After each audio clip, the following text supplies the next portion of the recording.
much, Well, thank you very much for the introduction. I'm extremely pleased to be here today. Very grateful to you all for giving up your Sunday afternoon to be here to accommodate my flight schedule. After that glowing introduction, I don't know if I'm going to be able to live up to what Chinhuan has described me as, but I will try. I should say that what I'm going to be talking about today is based on some research that I've been doing on elections over the last 20 years, really, but particularly over the last 10 years on electoral malpractice and electoral manipulation. But I'm by no means do I have expertise on Malaysia. I very much hope to learn from you.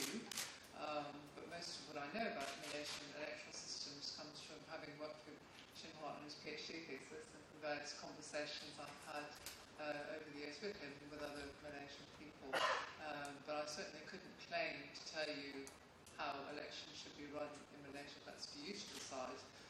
What I'd like to try to share with you is some of the general findings from my studies of countries around the world about how electoral institutions work, and some of the general patterns and trends that can be observed in electoral systems and electoral institutions, and hopefully then I'll be able to hear a bit of what you think about the situation here in Malaysia. So I'll start with my PowerPoint slide now.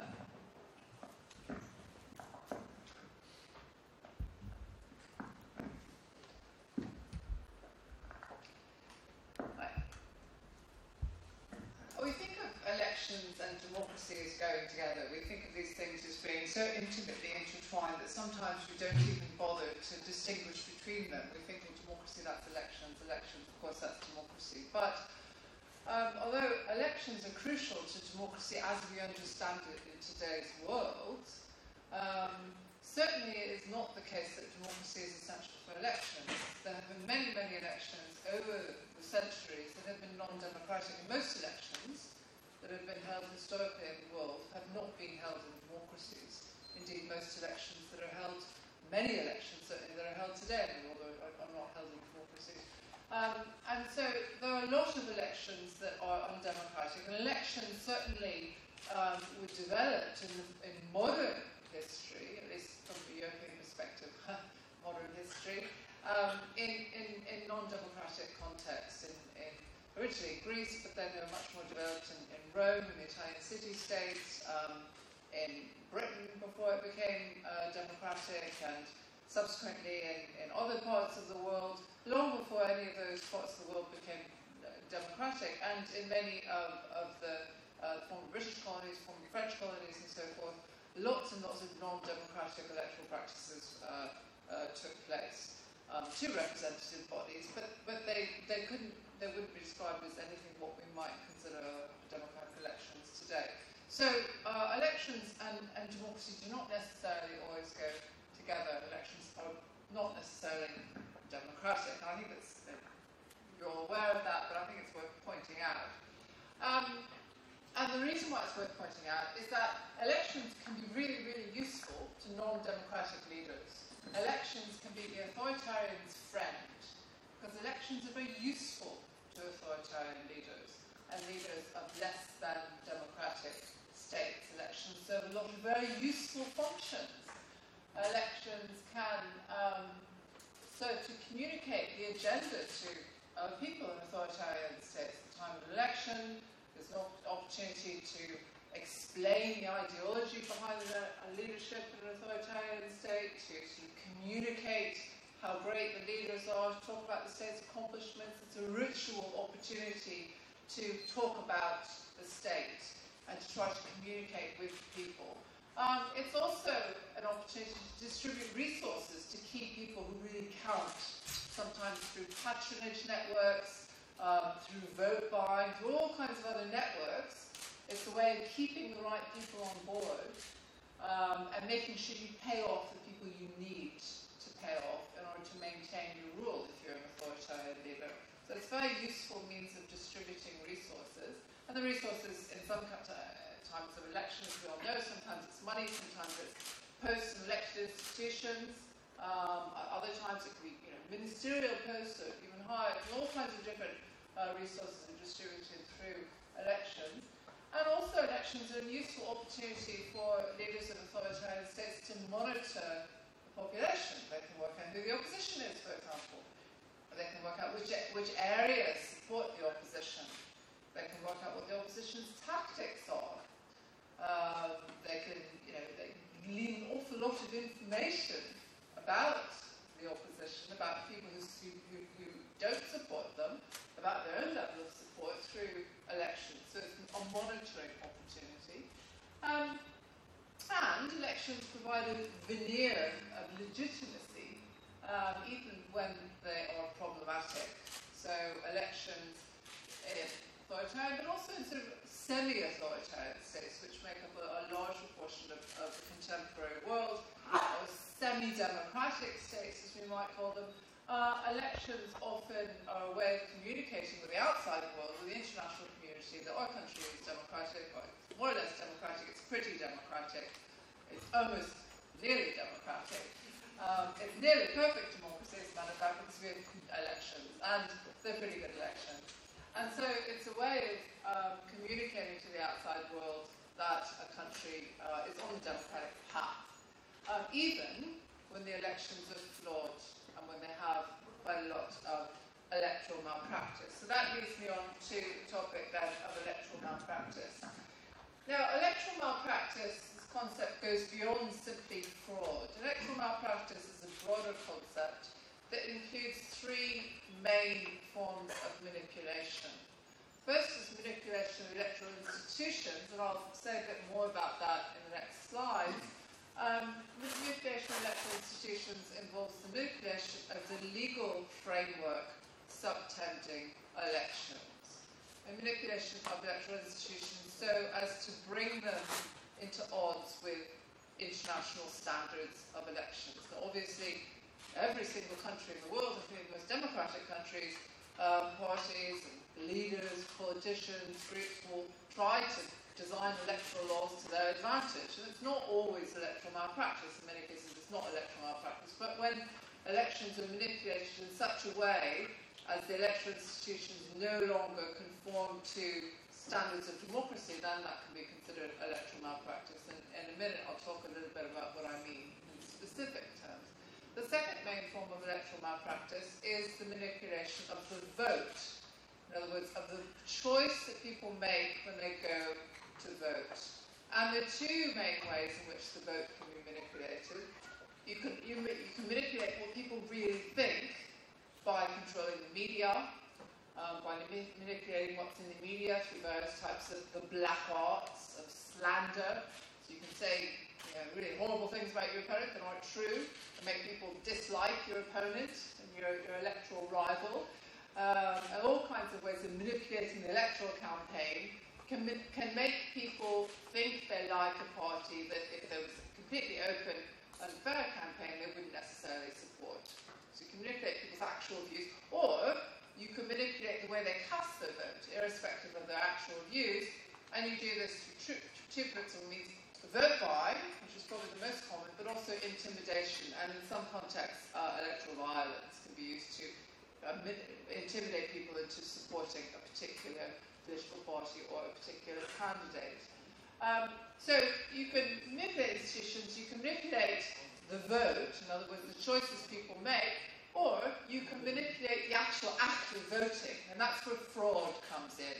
Typical types of fraud would be stuffing the electoral register with non-existent voters, organising impersonation where people vote more than once, or perhaps counting the votes wrongly, tabulating them wrongly, reporting the result wrongly, so that it looks like the person who won isn't necessarily the person who got the most votes. So manipulation of the voting is what we normally are concerned with when we talk about electoral fraud. That's the type of thing that typically happens round about election day. But actually, I found in my own research that that's the least likely type of electoral malpractice, because it's actually the most risky. You have monitors, domestic monitors, international monitors, all kinds of people watching what happens on election election day, and if there is some type of problem on election day with the voting procedures, somebody's going to find out, even if it's only the voters. But it's difficult to manipulate an election in the contemporary world with all the monitoring procedures there are. It's very difficult to engage in widespread manipulation of the vote on voting day. That's risky and it's hard, and it involves a huge logistical organisation. So the modern dictator, the modern authoritarian leader, a leader of 7 democratic states, tends to try to manipulate electoral institutions or manipulate vote choice, and typically will only engage in actual fraud and manipulation of the voting process itself if they're desperate.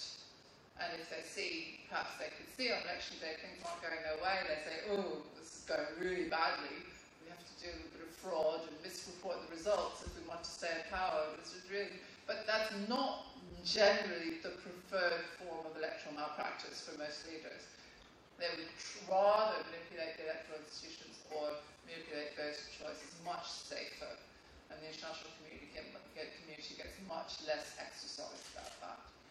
And the domestic population gets much less exercised about that very often, because the electoral institutions are often things that people don't really particularly understand that well, don't have a very high profile.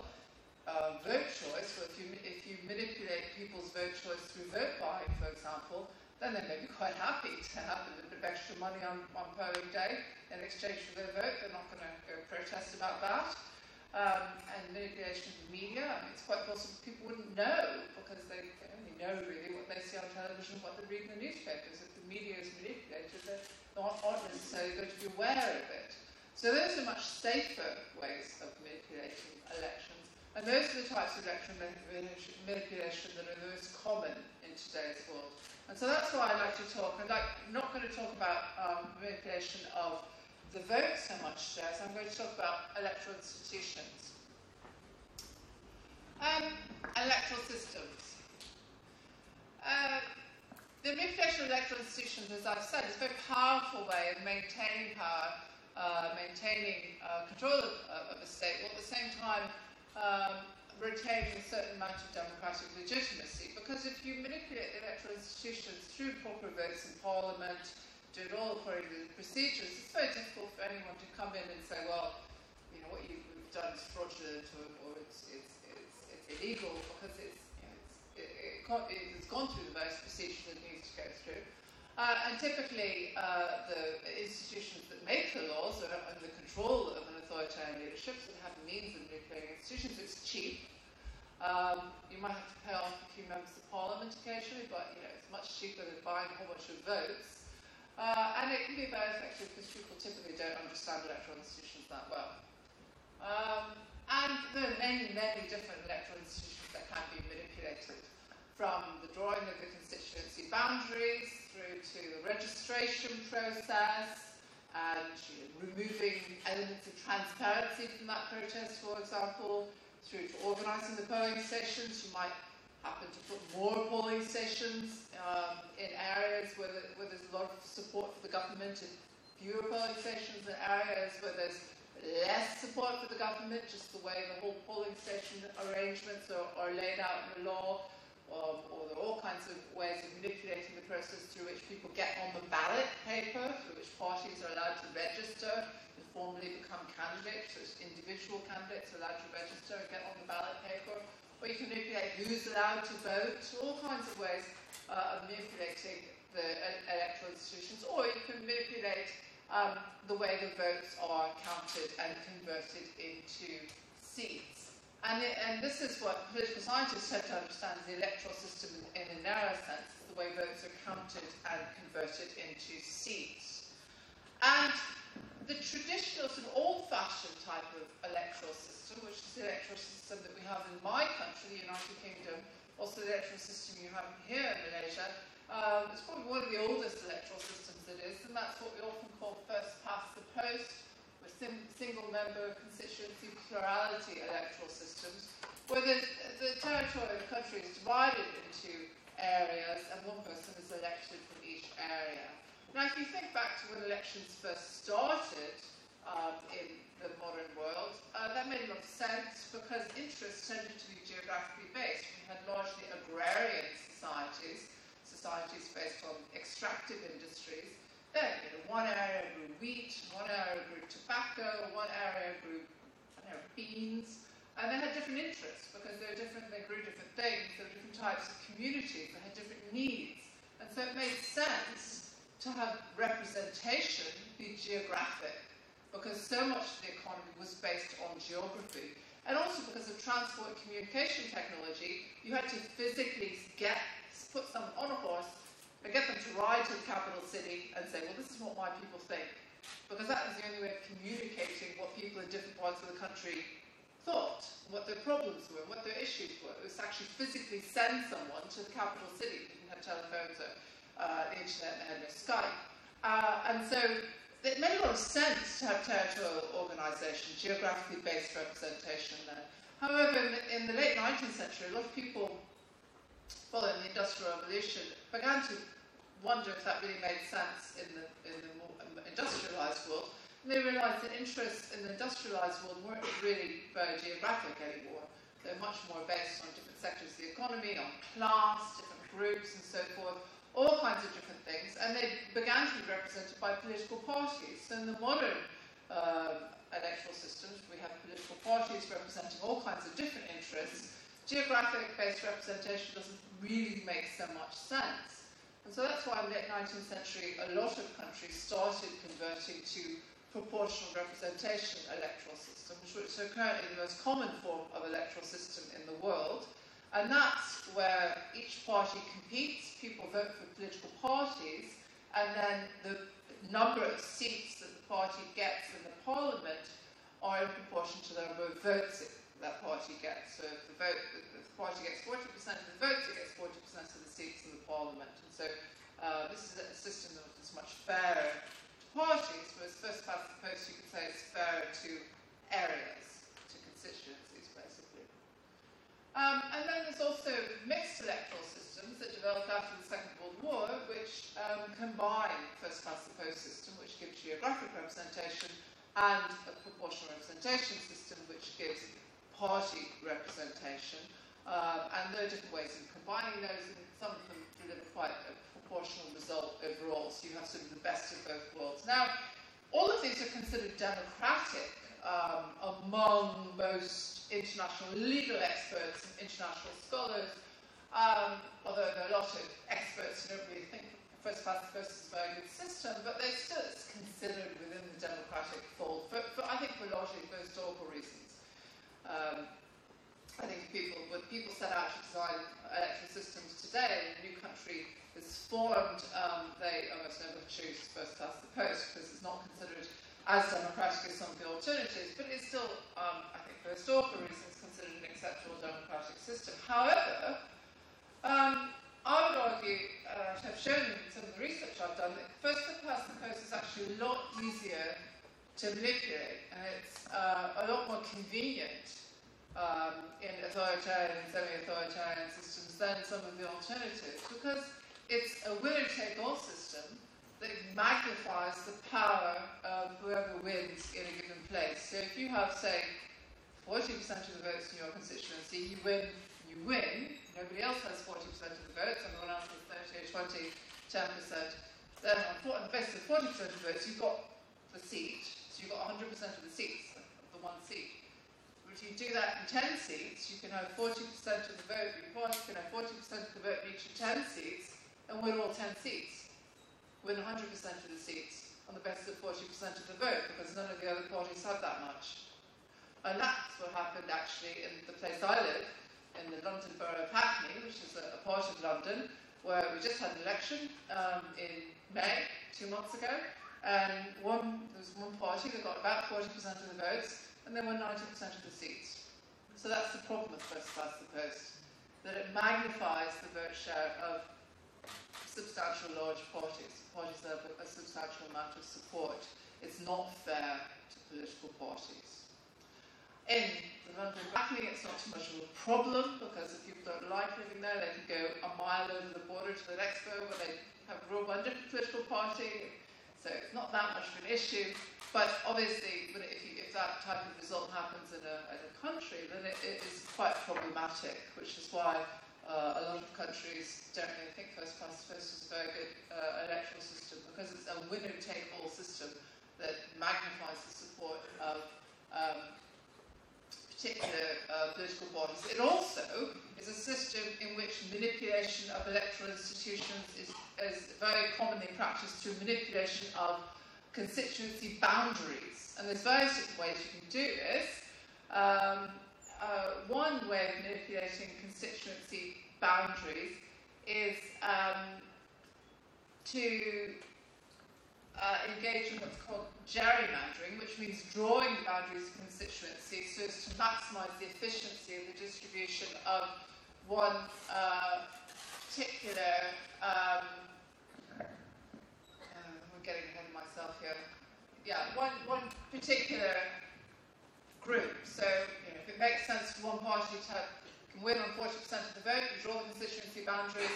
If that party is in charge of the government that's drawing the constituency boundaries, then draw the constituency boundaries so that that party has approximately 40% of the vote in all the constituencies, wins comfortably in all the constituencies.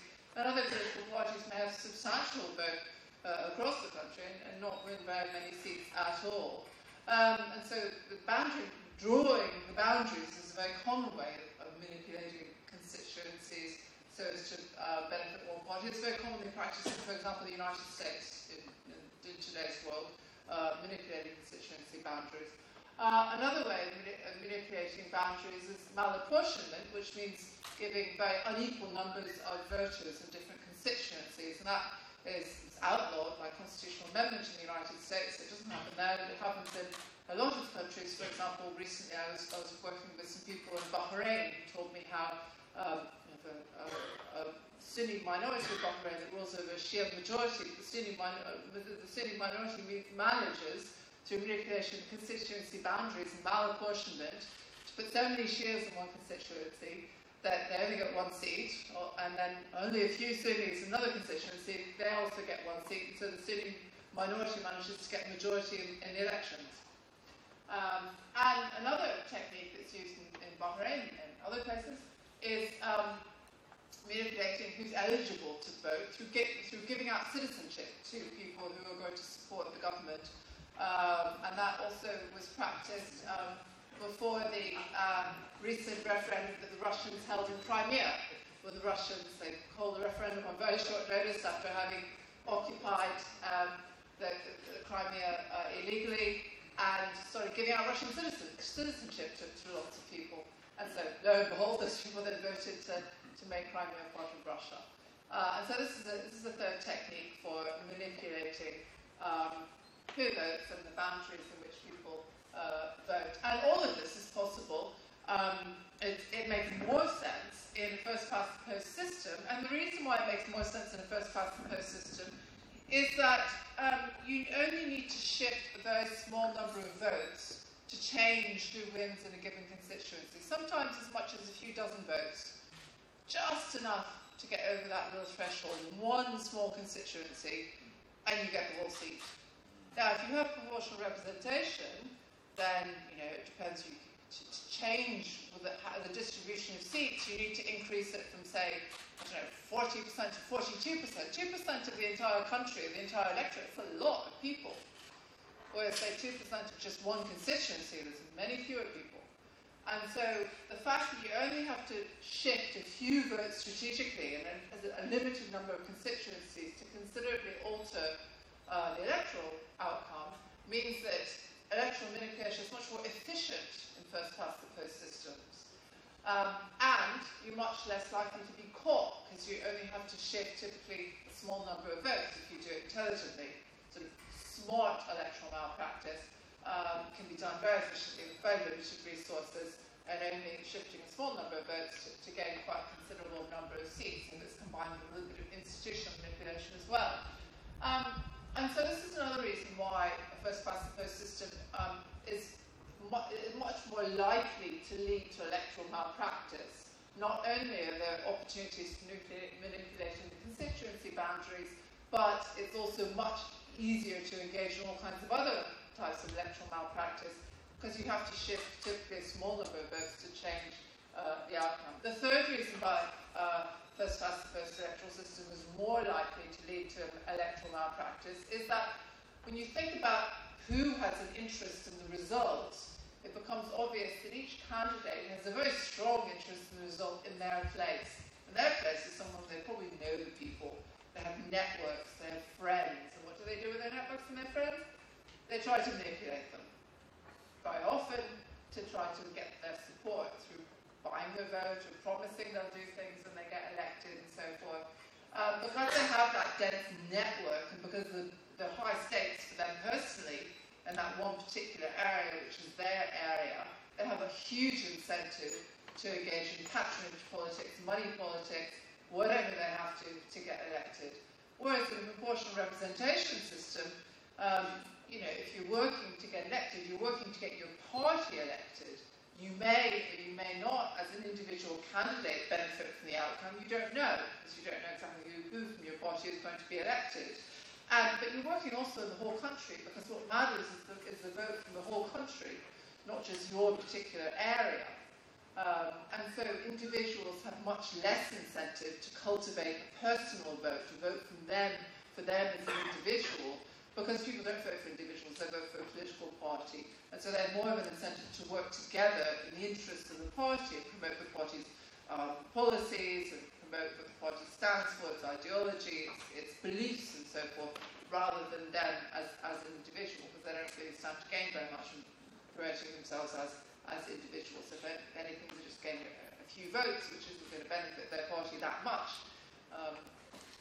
And so these are three reasons why first past the post electoral system is more likely to make a state vulnerable to electoral malpractice.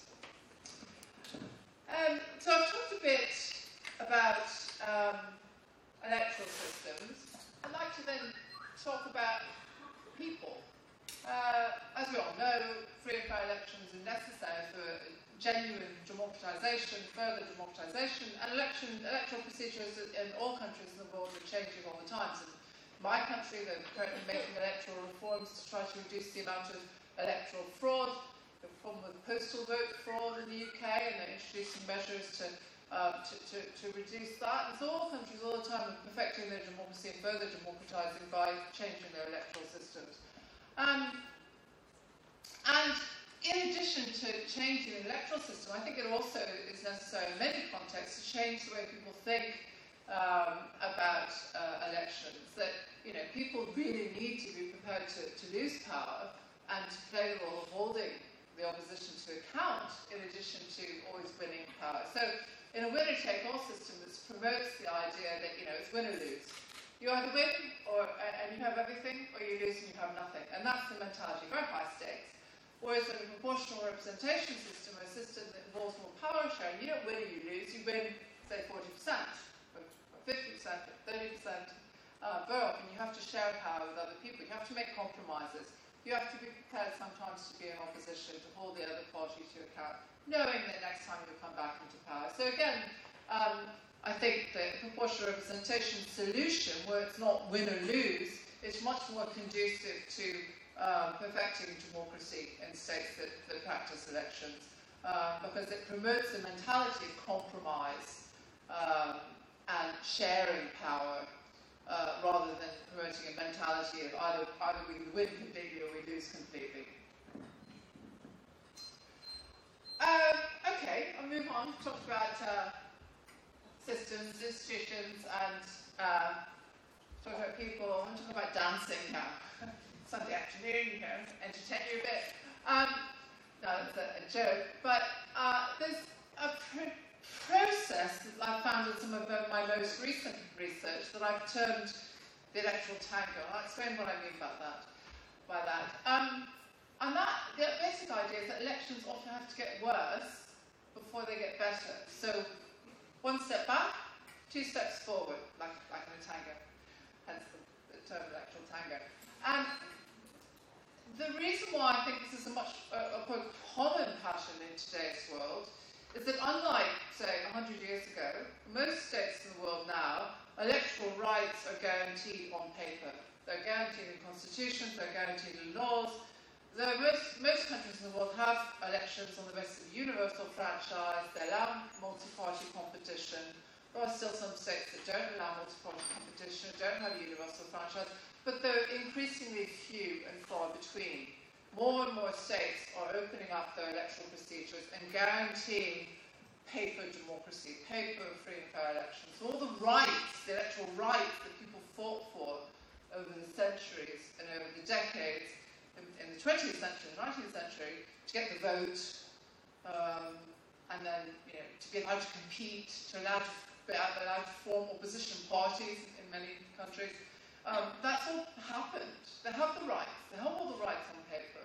What they don't have, necessarily, is the fair implementation of those rights.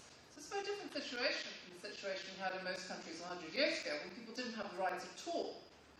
Now, the fact that people have rights on paper, and then they don't necessarily have the rights in practice, in the sense that the rights are periodically taken away from them when electoral manipulation and electoral malpractice happens, means that people periodically, episodically get cheated. They have the rights, state, here's your electoral rights, here's your democracy, you can vote, stand for election, but no, we're going to tilt the playing field, we're going to shift the system so you don't actually get it. Hold it out and take it away. And it's like with any creature, you sort of give something and pull it away. People get angry, right? And they episodically, periodically get angry at election time, when you have a system of rights that are guaranteed but then not implemented in practice. And so when rights are violated through the implementation, this means that people periodically and episodically, at the time of elections, get angry. When they episodically get angry, they tend to get on the streets and protest. And that, I think, is why we see much more protests at the time of elections than we did in 30 years ago, 40 years ago, 50 years ago, because there are many more contexts in which we have electoral rights guaranteed in principle, but not observed in practice. And so you have a lot more context. People get frustrated and angry because the election was manipulated. They get out in the streets and they protest. And it tends to be in the context of these popular mobilisations against electoral malpractice.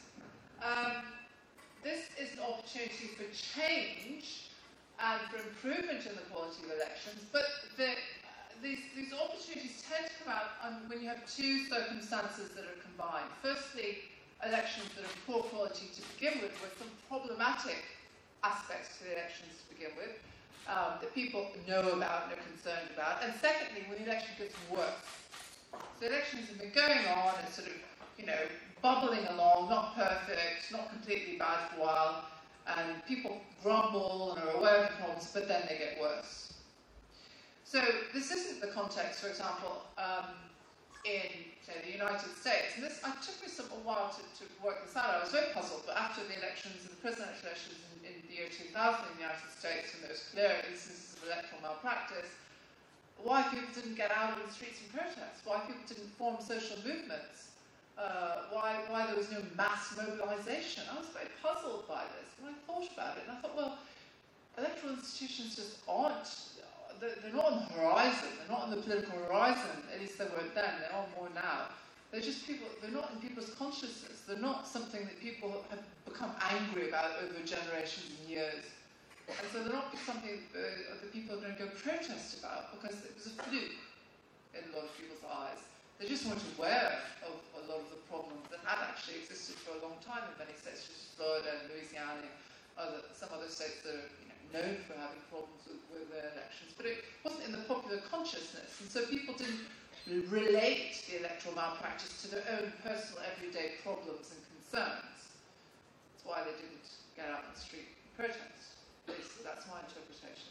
Whereas when there's been electoral malpractice for a number of years, and the problems with elections over an extended period, and people begin to understand the implications and the consequences of being periodically cheated of their democratic rights through poor implementation of the law and electoral manipulation. And that's when people understand why clean elections matter. And when the elections become worse, that tends to be why they get out in the streets and protest. So that means it very often is the case that most mass mobilisation against electoral malpractice tends to come about with the problematic elections to begin with, and then they get worse. And then there's a mass mobilisation, so strong mobilisation that the government is forced to do something about it. And this is what happened, for example, in Ukraine at the time of the Orange Revolution in 2004, with a mass protest against quite blatant electoral fraud in the presidential contest, and eventually the government had to give in and agree to rehold the presidential elections. It happened the previous year in Georgia in 2003, it happened in Yugoslavia in 2000, it's happened subsequent places afterwards. Just after the Orange Revolution in Ukraine, I had an occasion to travel to Ouagadougou in Africa, and I was very surprised that they were very, very aware of what was going on in Ukraine and knew all the details, because they could relate it to their own personal situation. I was amazed. But they understood what was happening and they could see the relevance for them. And so I think these electoral protests that are becoming more and more frequent around the world, it's more and more likely that they will lead to change, because political leaders see what's happened in other countries. They see what happened in Ukraine, they see what happened in Yugoslavia, in Georgia, and other places, and they don't want the same to happen to themselves. And I think, a lot of these contexts are contexts in which mass mobilisation to change the electoral system and to change democratic procedures don't lead to democracy straight away. I think in Egypt, there's a clear case of things got really derailed there. However, it is increasingly the case that when there is substantial democratisation and increase in the quality of elections, increase in the extent to which elections are free and fair, usually in the modern world takes place following some mass mobilisation against electoral malpractice and electoral corruption. That tends to be, in today's world, one of the precursors to an improvement in the quality of elections. So that's why it very often is the case that elections have to get worse before they get better. One step back, two steps forward. The electoral tango. So, those are sort of some of my general findings of the research I've been doing over the last few years. You see, I've drawn on a lot of examples throughout the world. I haven't really touched on Malaysia, because I don't feel I know enough about it. I hope very much that some of this has been somewhat relevant, at least to some of your concerns and the things you've been thinking about. So thank you all very much for sitting here on a Sunday afternoon. I'm very interested in sharing your thoughts with me, hearing what you have to say. Thank you.